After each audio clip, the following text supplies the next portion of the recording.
You're listening to the 14th source for all geeky and nerdy news and discussion, which means that you're listening to a podcast. For all intents and purposes.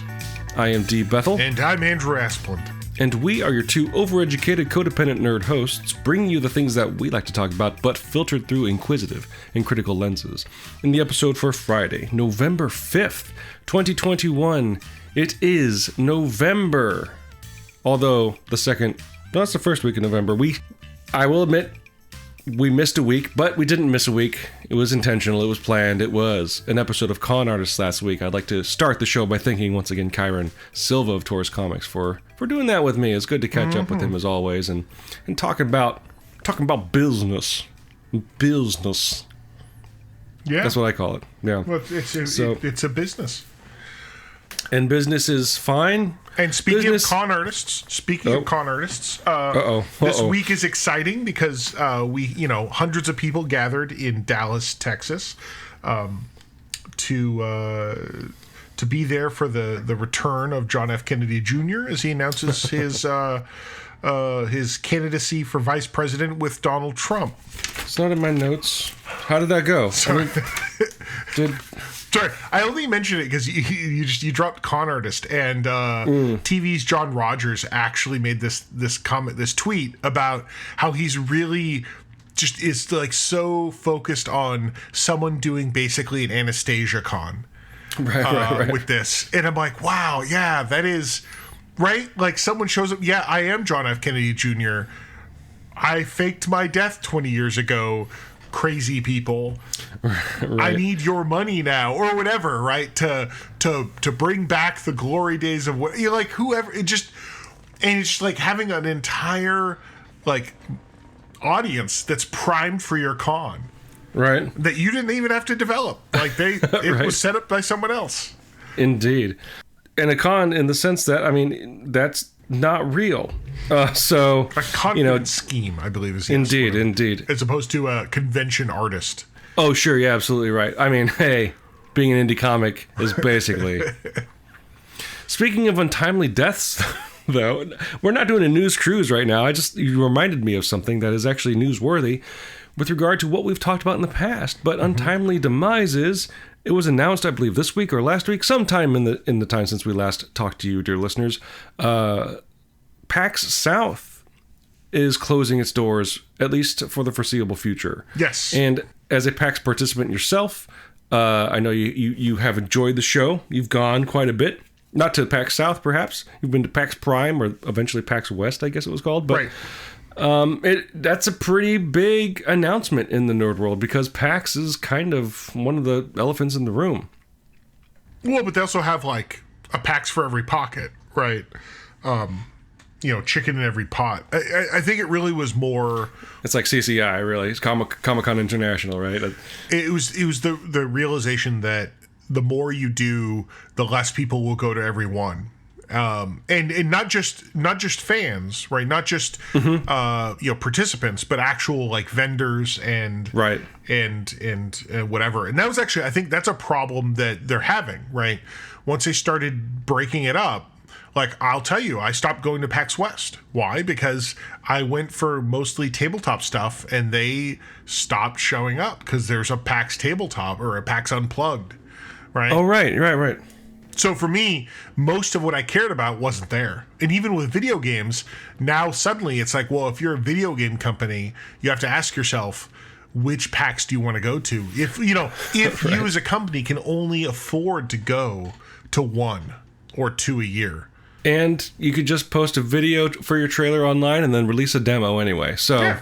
So it more and more it does become the thing where I like having conventions. I think right. It's cool to go and play games with people and have a venue to do stuff. But PAX really had turned into this big media circus, like this kind of right. E3 type of thing. And that only works if you have everyone show up and pack the stadium, Right. What could possibly have harmed that ability? Oh, I mean, certainly, yeah. There was also a pandemic, and that was, from what I understand, that was kind of like the thing that got them to acknowledge that, like, well, maybe this isn't working, That's what I heard. Like of the PAXs, I guess of the 4 PAXs, right? Prime/West, East, and South, and Unplugged. In Australia. Oh, and Australia, sorry, for 5. South, from what I understand, was kind of the small one. Yeah. So it's not surprising.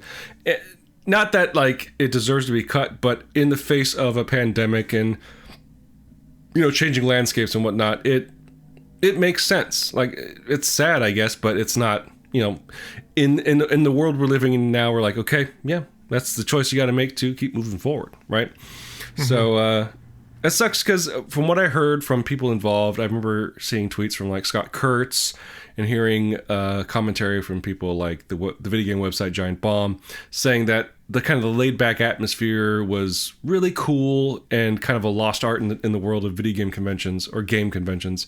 But, it could come back, and if it doesn't, something else will pop up that kind of catches that vibe. So, as we all kind of heal and get back into, not back to normal, because what is normal anymore? Mm-hmm. Once we get more comfortable with things, like, nerds like hanging out, and something will pop up to recapture that kind of vibe. So, R.I.P. PAX South, but it's probably the best choice for what we're living through. Mm-hmm. But speaking of what we're living through, Andrew, just before we get to the main topic today, I think it's time, because people probably expect it. Kyron, you don't have to leave. We're not going to spend all episode about it, but we are going to be, but let me say it this way. But the new season / series of our favorite show, quote unquote, Doctor Who, Season 13, Series 13 has started up on Halloween. Mm-hmm. And it's an interesting series this year for a variety of reasons. It's only 6 episodes instead of the normal 13. Or it 12 is or whatever, around there. It's a serialized story, so the 6 episodes tell a single story. And it's the last full series featuring the current Doctor, as played by Jodie Whittaker. And so the first episode has aired, and normally you would think we would spend a whole episode about it, but being that it's the first episode of a 6-part story, both Andrew and I felt like there's not much to really talk about because it's literally chapter 1. Right. In fact, I think it's called chapter 1. With the subtitle, The Halloween Apocalypse. So that's a thing that is definitely, and it will, the other 5 episodes are going to air over the next 5 weeks, I believe. So we'll undoubtedly have something to say once it's done. Done. Yeah. And then just to kind of be completionists, she doesn't leave at the end of she doesn't regenerate at the end of the season. She's going to have 3, 4, somewhere around there. Specials. Always similar to David Tennant when he bounced. So we still got, the new showrunner doesn't take over until 2023 anyway. So we've got time, which is ironic for Doctor Who. But it was a Doctor Who episode. It was popping. Things are going bad. Things are going good. There were jokes. There's a new companion. Made out of cardboard. But that's just me. So, well, I mean, that's just, you just don't appreciate the Liverpool accent. Oh, I love the Liverpool accent. I just like characters with personality. But we'll see. He's new. And I say that with a heavy heart, considering his name in the show is Dan. So usually I fight for my Dans, but we got to give Dan something to work with in this show. So we'll see. It was great seeing the doc. I really like this Doctor when they give her something to do. I like Yaz. And the premise, man, they're really just throwing everything into the deep end of the pool. So we'll see how it goes. But that's all we got to really say about that. Unless you got anything else that kind of popped out for you. Nope. I mean, it's weird. Yeah. I mean, the one thing I will say is at some point while watching the first episode, I thought, gosh, it feels more like Torchwood. Which, I mean, Yeah. There's a lot that makes sense because Torchwood already, really leaned into the serialized narratives, and also Chris Chibnall, the showrunner, came from Torchwood. So the idea that it would have that feel, and it is a little bit more grim, I think, than what we've seen. So that's not a complaint; it's just an observation. And maybe that means Peter Capaldi might show up again, right? So. In a new role. There we go. But we will see. So it's interesting. The one thing I will say is, because it's about TV, television, and is how kind of, in my experience, kind of how screwed up the whole TV is right now in terms of, like it used to be, you kind of had a schedule for when you'd go watch shows. Sure. And it really gets me thinking about how that is kind of weird. Because, hey, there's a lot of TV that happens, or that has been happening, but because of the pandemic, some things got delayed. Because of the pandemic, some things got canceled. Some things started, out of sequence, or at times that maybe they wouldn't have normally started. So instead of saying, hey, it's the new fall season, it does feel like stuff is just all over the place. Right. Television feels less like a seasonal thing and more just like it's on when it's on, which we'd already started to see. We're seeing it more, is what it feels like. Yeah, I feel like Netflix and Hulu and HBO even, they weren't really, especially Netflix and Hulu and stuff like that, weren't really adhering to the classical, season premieres. HBO, I think, was a bit more lax just because, but I think... Yeah, definitely. With the rise of streaming services and them getting a lot of fucking money. Yeah, that whole sort of fall premieres, summer premieres, that's gone, right? From people's attention at the very least. I'm sure ABC, NBC, CBS, they still adhere to that Fox, but no one cares. So I say it in part because I'm still watching the final season of Supergirl, which, it has been running for a year, I think, because they had such a delay. While other shows on CW have started the new season and other shows haven't. It's just this idea that, when it comes to television, everything is a little bit up in the air. Yeah. Is what it feels like. And that's not a complaint, more of just this weird idea that there isn't oh gosh, here's the new fall season, let's talk about all the TV shows, right? Right. Some won't start, some started 3 months ago, some or whoever, whatever. So I think it'd have more of an impact if it were happening outside of, a world ransacked by COVID, right? But it's just kind of oh yeah, okay, yeah, everything's fucked up right now, right? Europe is out of paper. Right. So it's okay, yeah, sure, okay, TV, new TV, that's awesome. I don't care, And I think for me, it's more the idea that I'm finding out that shows that I want to watch are 5 episodes through their season or whatever, right? I think that's the real thing for me, is just constantly being surprised that oh, here's this show I wanted to watch. Right. It's it's already going. I think Doctor Who was one of those ones where it was just announced hey, it's coming out on October 31st, and that was I felt like that was 3 weeks ago. Right. Even this last week, I remember texting him oh shit, Doctor Who this weekend. All right. All right. And it is because the world ravaged with COVID and all these other things. It's just such a weird experience to be watching TV and just it's I have to pay more attention. Was it we had, what is it, Marvel's What If ended a couple weeks ago, and I guess Marvel's Hawkeye starts in a couple weeks. Yeah. And so it's just everything just kind of feels it's just hey, whatever's on, I guess. So I guess the lesson we're learning is turn on push notifications. I guess, right? Suddenly all those emails I delete about what's coming out, I'm I should read them, Right.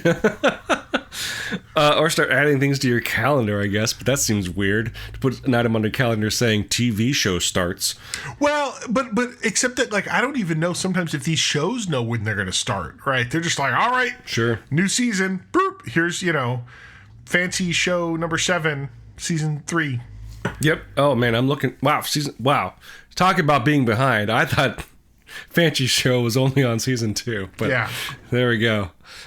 Well, speaking of fancy shows, Andrew, I wanted to get to what we were planning to talk about this week, which is our respective weeks in geek. It's been a while. I didn't do the research, but let's go ahead and do that. And I hear you want to talk about some fancy shows, so why don't you go ahead and talk about your week in geek this week? Well, it's funny because, at the time of this recording, I have completed watching Star Trek Lower Decks season the animated 2 series. Yeah, season 2 has come and gone. And how long are those seasons? 10 episodes, I believe. Okay, so it's 10 manageable. weeks. At the same time, the Star Trek Discovery is supposed to start in a couple weeks, I think. But the one that did start, that's a little bit kind of not out of sync, but a little bit weird, is Star Trek Prodigy. That's another animated show, which is an animated show it's a joint with Nickelodeon. Like, what's it mean to be a joint with a company you own? I don't know. The only joints I hear about with with TVs and movies is Spike Lee. It's a Spike Lee joint. That's how he starts his movies. But yes, but it's always. But this is like, it's big Nickelodeon logo, even though they're all owned by whatever Viacom. Yeah, Viacom. Yeah. But it's a show that ostensibly is targeting a younger audience, but it's a new Star Trek, and it's weird because for those who don't know, it's a Star Trek that, at least as of the pilot or the first 2 episodes, not a lot is known about it. It's about this kind of rainbow coalition of characters, aliens that were basically on this planet, mostly as prisoners, who find a Starfleet ship, and escape on it from kind of like this, basically a mining colony type of thing. And they kind of go on adventures, right? That's all we know. The big thing is that at the end of the pilot, they're like, "Oh, what do we do? How do we fly this ship?" And all of a sudden, poof, hologram Captain Janeway, voiced by Kate Mulgrew, shows up and like, "Hey, I'm here to help you." So it's about basically these characters that are all, they're not kids, but they're like, they're characters that appeal to kids, so they're kind of like kids. And it is but it's still a certain amount of Star Trek. I know some people have said it feels more like Star Wars. Right. I was gonna say, like, it kind of looked like it looks a little bit more like Star Wars. I mean, it's a very different take. I don't, I've only seen the pilot, so I couldn't tell you what the goal is or what the intent is. As of this recording, is it the only one that's out? Oh, I think as of the recording time, yes. I believe as the time this episode airs, the next episode will show up. Okay. But yeah, I think what's interesting about it is it's an animated feature with kind of some characters that are, aliens we've never seen before, but the people making it and the people working on it are very Star Trek attuned, right? Like, there are a lot of references to things, mentions of things. It wants you to know that it takes place in this world, this universe that Star Trek has created, even if it doesn't necessarily feel like any other Star Trek show. And that's an interesting thing, I think, because, like some people said, well, it feels like Star Wars, but what if Star Wars, everything was a Star Trek alien? One of the characters is a Tellarite, which is one of the founding members of the Federation. They mentioned the Kazon, who are an aggressive alien species from the Delta Quadrant that we've seen in Voyager. It has Captain Janeway, who's from Voyager. There's other, one of the characters is a Medusae, which is like this obscure ass reference to the original series. So it is this notion, and done correctly, not just, oh, we name dropped it. No, we accurately kind of fitting into a continuity. It feels like, yeah, like if you're to watch this and you're like, oh, okay, they're on the same, like they come from the same place. So is hologram Janeway I guess you might not know, is it Janeway talking to them, or is it AI Janeway kind of in the shape of her? Well, I think it's a hologram. It's a like a computer program, right? That's there to be like their learn-to-pilot-ship.com. Right.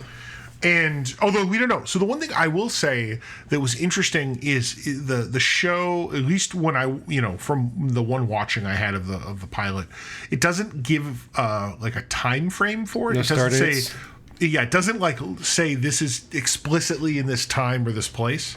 That was going to be my next question. So yeah, never mind. Well, okay. And the fact that they mention both, they have a Tellarite and they mention the Federation. They have a Federation starship. They mention the Kazon, who are like on the far end of the galaxy, which means that this is a Star Trek world that is a little bit more, I don't know, that's been made smaller either through transportation or whatever. Like, so it leads one to believe that it's in the future at least a bit. Okay. Obviously, there's Captain Janeway is a thing, so it's at least after Voyager, right? But it feels like it could be even later than that, right? This could be some farther in the future, but we don't know, But it's I think what was interesting just to watch it is it my favorite Star Trek? No, I mean it's a show. It's not bad. I think it seems fun. Right. It's not too heavy. It doesn't treat you like a child. Like one of the things about, kids shows, like sometimes they're like, oh, this is for kids. Like, no, it feels like they're not trying to dumb it down, right? They're not trying to make this too ridiculous or too childlike. And, it's always fun to, if you have a world that you've invested in, a setting, a mythology even, to have something that lives in that without being, the center point. So one of the questions I was going to ask is like, how not for you does it feel? And I guess the follow up is there, because CBS is kind of doubling down on, or I guess Paramount or whatever the fuck, Viacom is doubling down on their Star Trek content. Like, do you think there's a Star Trek show? Obviously, you'll probably give everything a shot, but do you think there'd be a point where you're like, I don't have to watch this, so I'm not going to? Sure. I mean, I could believe that there would be. And maybe if there were lots of other Star Trek around, this might have been a show that I would have been like, I'll give it a pass. But there's a good chunk of Star Trek around at this point, but yeah. Well, but like, I mean, here, the big thing for me is that we'll find out in a couple weeks when Star Trek Discovery Season 4 is running parallel to Prodigy. Because one of the things for me is that if it's once a week, then I'll watch it right now. That becomes a thing I think about. If they give me an episode a week and it's like 7 different shows, once a week is an investment I can do.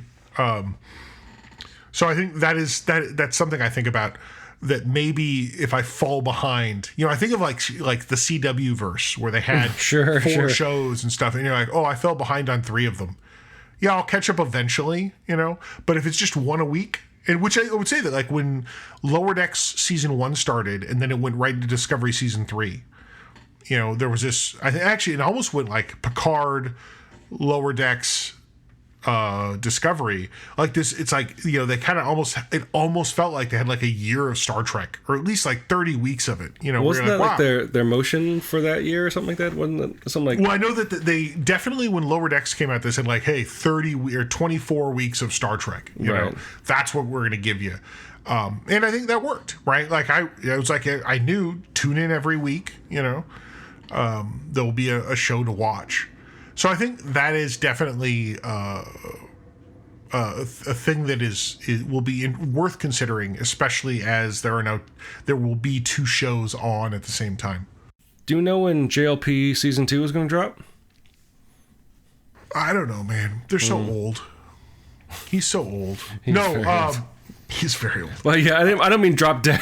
So that's not what I meant. The new season when it will be released, Andrew. I think sometime next year. Sometime next year. They have Discovery season 4, and then Strange New Worlds and Picard are both in production. Oh wait, fuck! Strange New Worlds is another show, right? Yeah. Is that another animated show? No. That's the one with Pike. Okay. Yeah, Captain Pike and kind of more of like a classic, right? Episodic New Planet every week thing. Why did I get so upset at myself? I'm not even watching any of these shows, and yet I'm like, I need to keep these straight. Bethel, keep these straight. Come on. Well, and I think what we'll see is that as the I suspect that Prodigy is going to be the one exception where they're going to have it run because it's the target audience is different. Yeah. I suspect all the other shows they're not going to have overlap because they just know a fair number of Star Trek people will just keep watching all of them. Yeah. If there's a new one every week. I mean, you're paying for the service. Well, and and it keeps people on the service, right? Don't dump it all at once. Give it to me, hey, Disney's doing the same thing, right?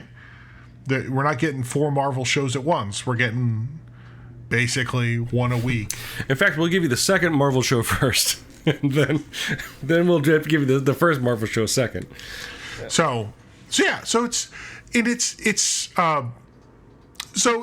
a kids show, but it's it's a different perspective on Star Trek stuff. I mean, the big thing is there isn't any every Star Trek has basically been about Starfleet, right? With the exception of Picard, where there you just had a bunch of ex-Starfleet. And wine. Here, and wine and other people. But here you don't have, there's no one here other than the hologram of Captain Janeway. Like, there's no Starfleet. So it's, there's a certain amount of outsider looking in that no other Star Trek that I can think of has done. Yeah. So we'll see how that works. Does it feel a little try hard? Like, oh, we got to get the kids like the scampish rogue. Like we need to get that audience. Like, I mean, it's only one episode you've seen of, and me asking you that question is unfair. I realize that, but that's kind of not Star Trek, right? But I'm not saying that. Why some people have said it feels more like Star Wars Rebels, right, or something like that. Sure, that's a fair comment. I suspect there are a lot of people it wasn't really my thing. Because it does have the scampish rogue. And of course all the characters are, if they're not kids, they're young. They're targeted towards kids, Sure. I mean, one of the characters is this big crystalline person that as soon as the Universal Translator is activated, it has a young girl's voice. Mm-hmm. It's oh, hi. You're like, whoa, right? So, and that's fine. It's...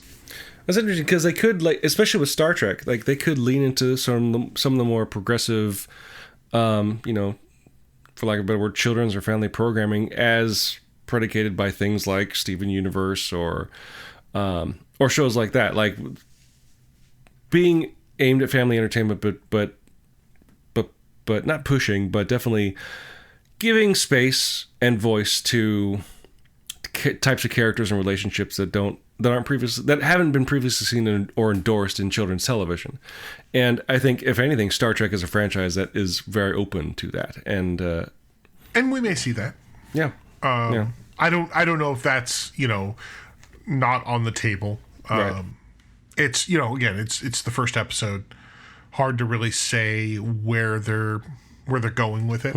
Nope, I need a definitive opinion after one episode. Okay, no, I'm taking off my CEO hat or whatever the fuck I am. So that's right. It's more Star Trek, and that's good, right? By your estimation, it seems. Yeah. When does Strange New Worlds come out? Do you know? Well, so Discovery is I think at the end of November.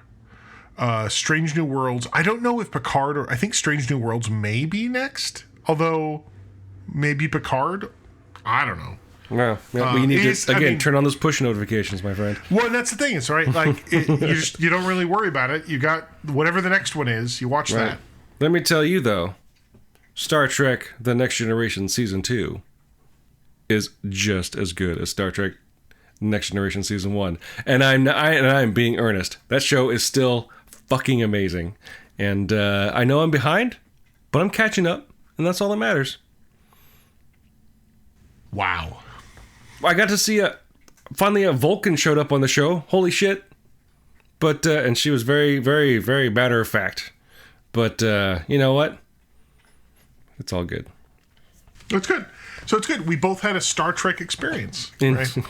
Right. Yours is just, 30 years behind. Well, I go at my own pace. That's what my parents Star Trek The Last Generation. or two. Yeah. But not to steal a segue here. This image of you stealing a Segway. Yep, I'm out of here. Later, bitches. I'm on the run. But I'm not going to talk about Star Trek this week, as much as I would, could, and maybe should. I'm a bit ashamed thinking back on how often I was kind of just gushing about like Metroid, and I figured now I'll just come out and I'll get it out of my system, because last summer for me was the summer of Metroid. I played 3 games over and over and over again. Metroid Zero Mission, the remake of Metroid 1 for the Game Boy Advance, the GBA. I played Super Metroid, Metroid 3 technically, 3 times. And then I played Metroid Fusion, which is Metroid 4, twice. And during that time was when they announced Metroid Dread, Metroid 5. And that made me happy. And we talked about, how, oh my God, I'm going to buy a Switch. And I bought a Switch. And I talked about how I got Metroid 5 and I've played Metroid 5. Now I'm just going to talk about, since I finished Metroid 5, Metroid Dread. I figured I'd just talk about it. And I almost promised to put a moratorium on Metroid talk, because I'm sure you're sick of it. But my obsession hasn't waned. I'm on my 4th playthrough as we speak. Not as we speak. I'm not... You're playing rude. Right now? I am. But it's a really interesting game for a couple of reasons. And part of it is tied into not only the narrative of the overarching Metroid story, as much as you want to call it an overarching narrative, but also because of the sort of the narrative of the game development. Metroid Dread was originally announced back in 2004, 6, something like that, right after Metroid Fusion was released, which is Metroid 4, right? The previous installment in the main 2D series. And then it would just kind of never happened, for a variety of reasons. And its announcement at E3 this year in June, shook the Metroid internet, the Metroid wing of the internet, immensely, because they were expecting, and a lot of the talk about Metroid up until that point had been about the next Metroid Prime game, which is a series of games set between Metroid 1 and Metroid 2. And they kind of said, yeah, we're still working on Metroid 4. Anyway, here's a trailer for a new installment of the Metroid franchise we haven't talked about yet. They just cut to it, and the first text that comes on screen is Metroid 5, right? And the Metroid internet lost its collective shit. And the capstone on it was at the end of that trailer that said it's coming out in October, right? And so people were just like, what is happening? And part of what made it happen is that this is not the first Metroid game, but the first, numbered installment of Metroid not made by Nintendo. For those that don't know, Metroid game development in the early years was split between 2 departments, basically. Nintendo R&D 1 and Nintendo R&D 2. And Nintendo R&D 1, or one of them was that's the Mario side, and then the other, and Mario and Zelda side, and then there was the other side, which had Metroid and other weird ass games. It was R&D 2 that I think was the Metroid side of things, but they were also the people that made the Game Boy, right? Which is why Metroid 2 was for the Game Boy. Right?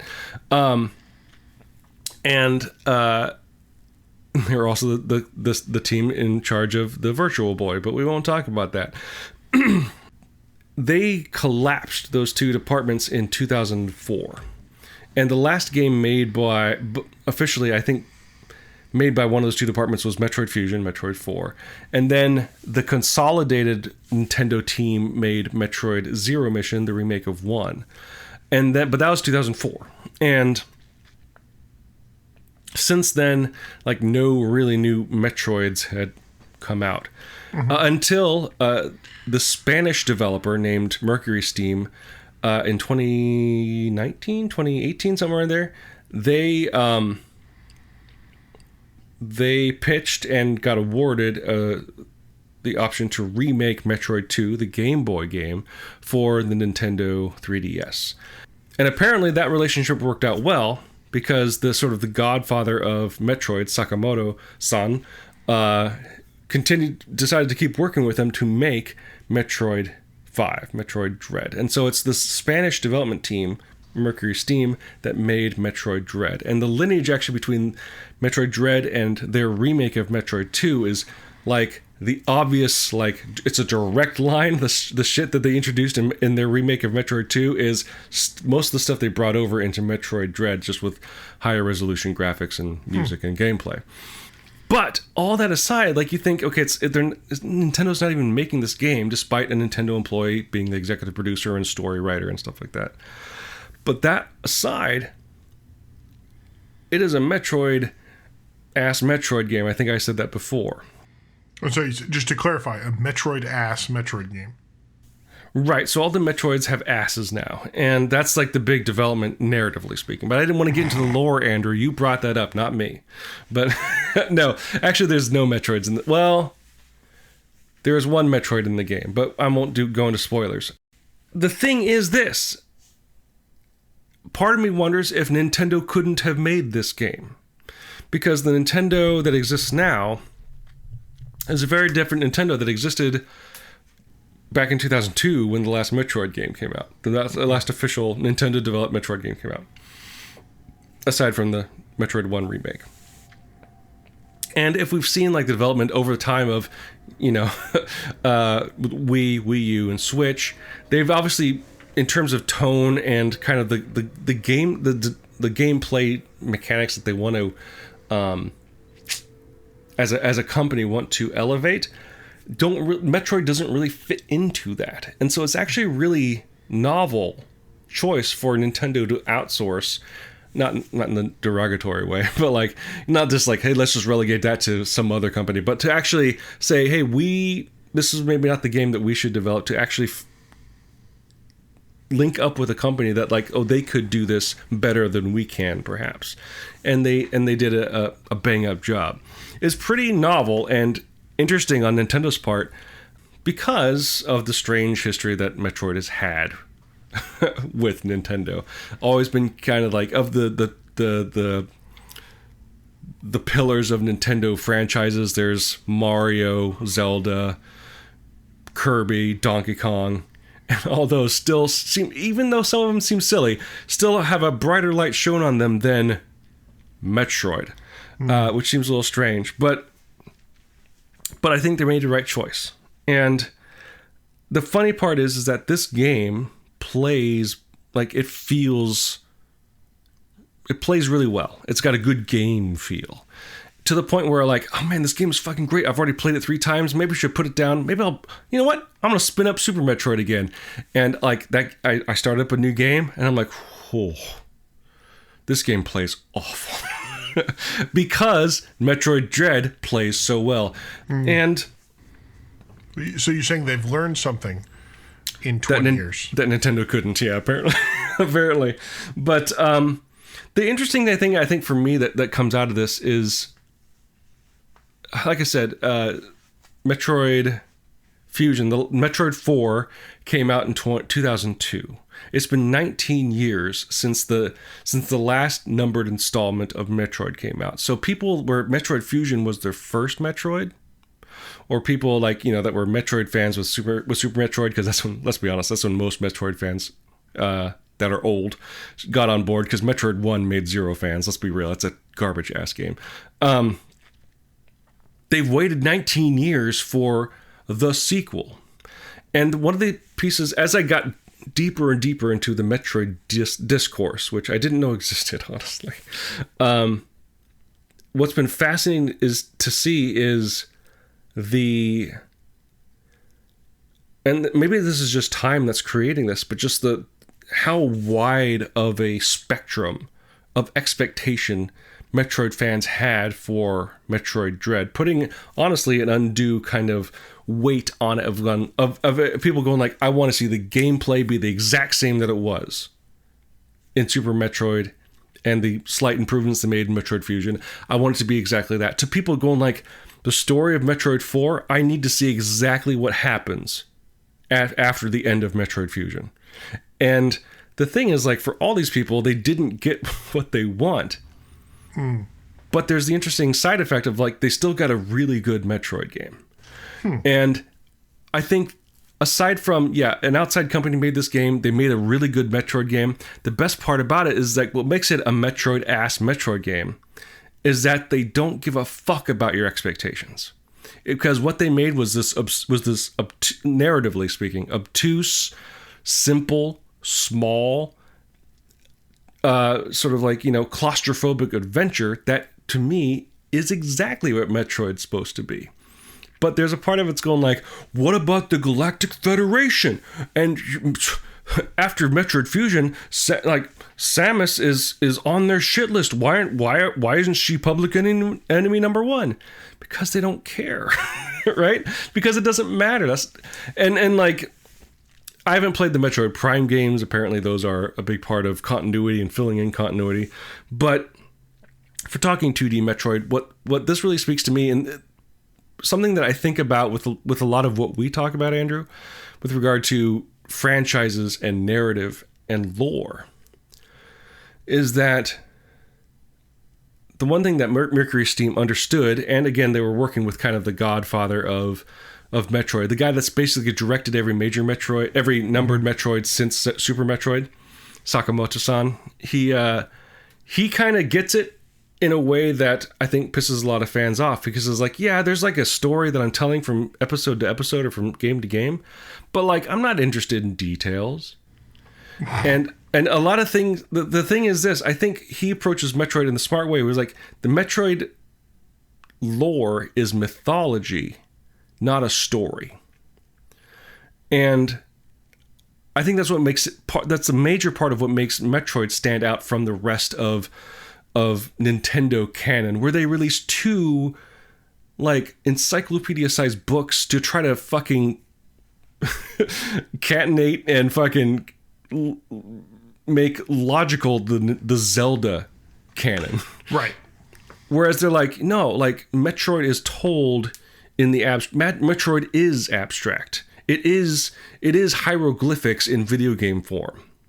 And the fact that even with a new developer, even after 19 years, even with the pressure brought on by the discourse happening online by super fans of Metroid, who I'm not denying their fandom at all, for him to still go, fuck it, Samus is a badass, she needs to get her abilities, and let's just tell this little bit of story.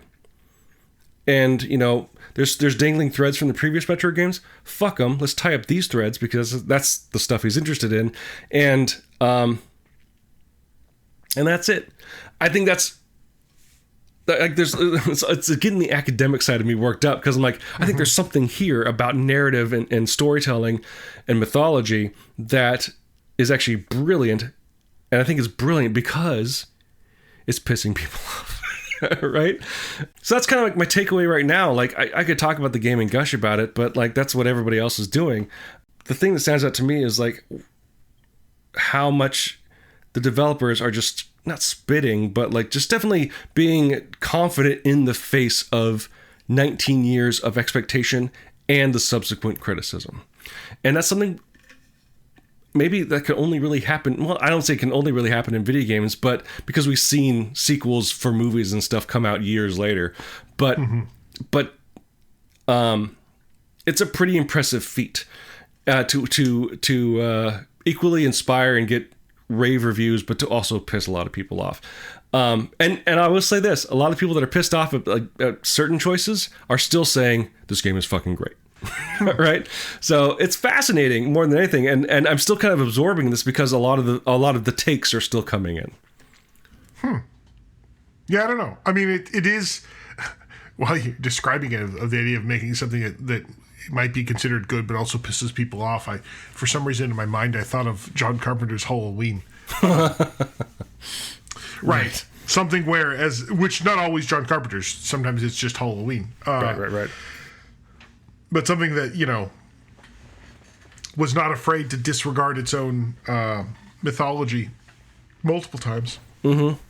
And really, there is one of the things that it does seem like maybe it's, with the internet and with the ability for all of us to have things like Wikipedias, there's this sense of people expect more coherence. Right. So for a game to be like, yeah, whatever. Not just saying like, look, we're here to do this game. If you're not pleased with how we handled the Chozo invasion of Metroid 3, whatever. Right. And I mean, that's the thing, because it picks up specific threads, but it's clearly, I don't want to go to auteur levels. He's definitely not that, but like he's definitely picking up the threads. Sakamoto-san is picking up the thread, and Mercury Steam picking up the threads that they want to pick up. And I think that there's like kind of the mature side of it going like, it's just a video game, fuck off. It's a 2D game. As long as you're finding powers and upgrades and exploring, like that's what Metroid is, right? So calm the fuck down. But then like, it makes me think like, I feel like pity. I mean, I'm glad that Castlevania's done well. They've been able to put out entry after entry after entry over years.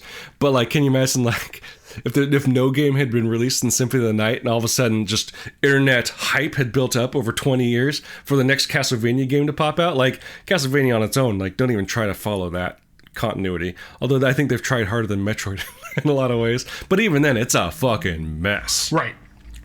But Konami's a mess as well, so I guess it's just part of the family. It's a business practice. Just wait till you hear about the continuity about the pachinko machines, right?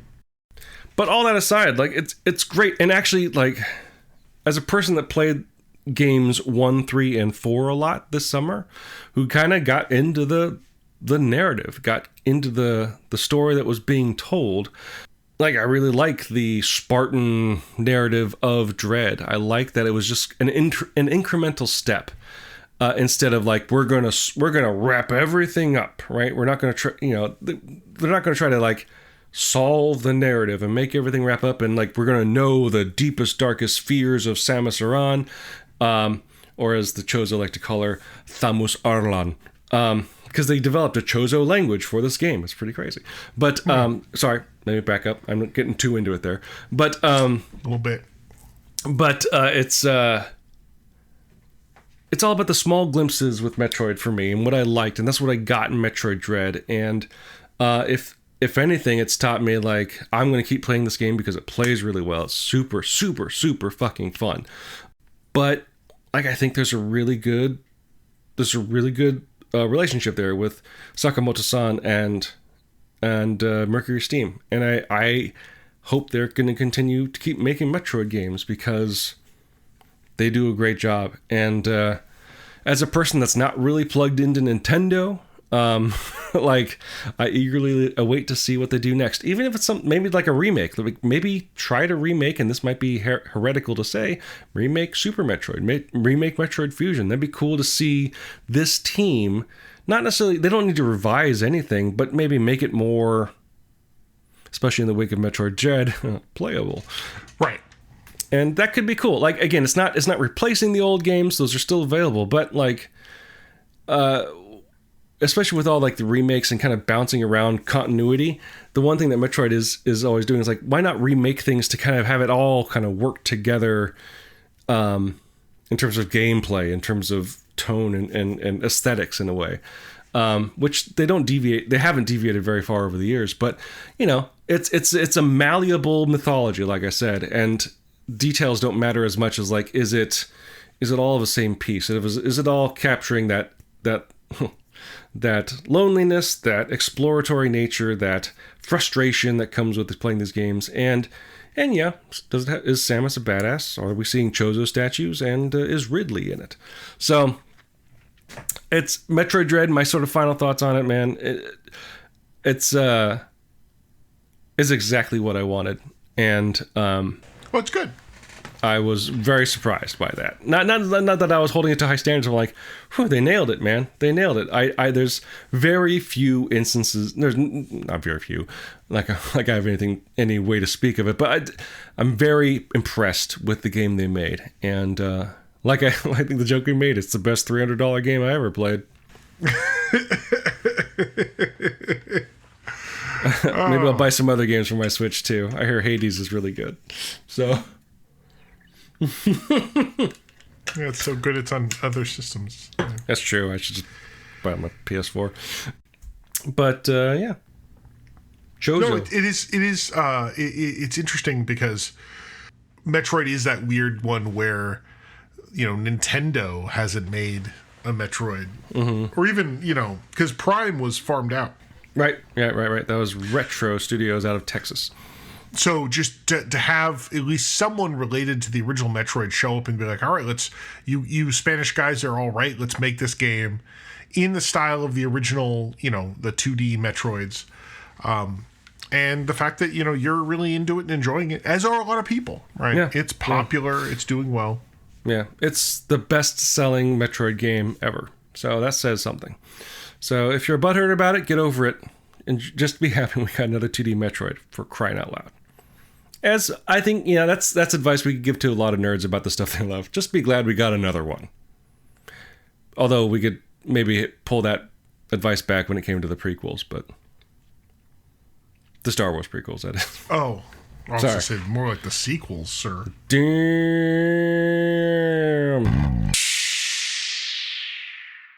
So, if you, dear listeners, have any thoughts about the topics we discussed this week, feel free to leave your thoughts as comments on the page for this episode at forallintents.net.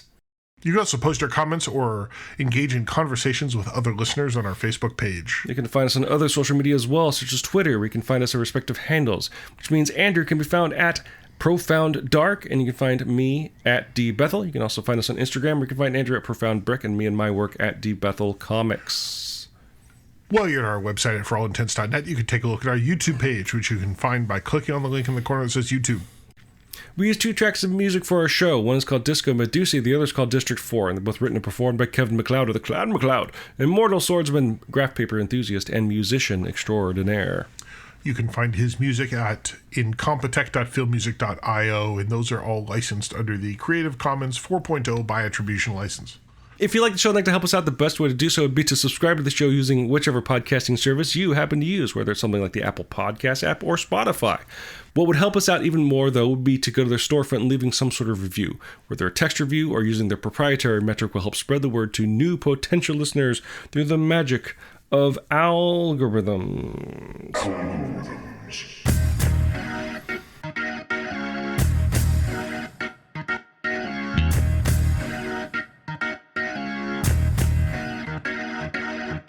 I got a question, Andrew. Not to bring it back to Doctor Who. Kyron, you can leave now. In episode 1, were the Sontarans in a Dalek ship?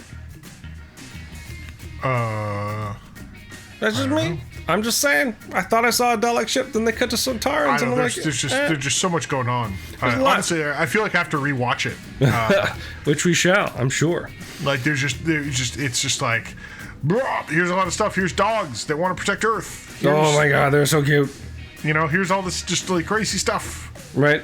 You know what? That's how many ships are coming to Earth with those dog creatures? Like 7 billion or something like that? It's one dog for each person. That's a bunch of good boys. Yeah. So until you're a good boy, dear listeners. Sure. I'm D. Bethel. And I'm Andrew Asplund. And for all intents and purposes, that was a podcast.